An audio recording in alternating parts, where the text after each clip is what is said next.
Temple Chennai bag please subscribe to my channel. Jagannatha Rathayatra అండి. మొదటి రోజు విజయవాడలో ISKCON Vijayawada Jagannatha Rathayatra theatres mall నుంచి స్టార్ట్ అండి. థియేటర్స్ మాల్ నుంచి ఎంజీ రోడ్ నుంచి మొదలవుతుంది. థియేటర్స్ మాల్లో అండి 12వ తేదీ అండి, జూలై 12, 2024 శుక్రవారం.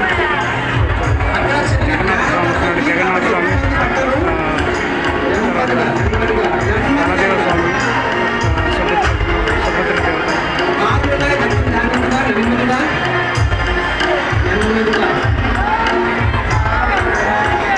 జై జగన్నాథ్, జై జగన్నాథ్, జగన్నాథ్, జై బలదేవ్, జై బలదేవ్, జై సుభద్ర. దయచేసి ఎవరు కూడా చక్రం లోపల రావద్దు. వాలంటీర్స్ ఎవరు రానివ్వరండి. చక్రానికి ఎవరు దగ్గర రావద్దండి. ప్లీజ్ కొద్దిగా దూరం ఉండండి. రైట్ ఉన్న వాళ్ళందరూ కూడా రోడ్డు మీదకి వచ్చేసేయండి దయచేసి. ఒక్కసారి ఆగాలి. టర్న్ కొడుతున్నాం కాబట్టి నెమ్మదిగా ఆపాలి. ఆపండి.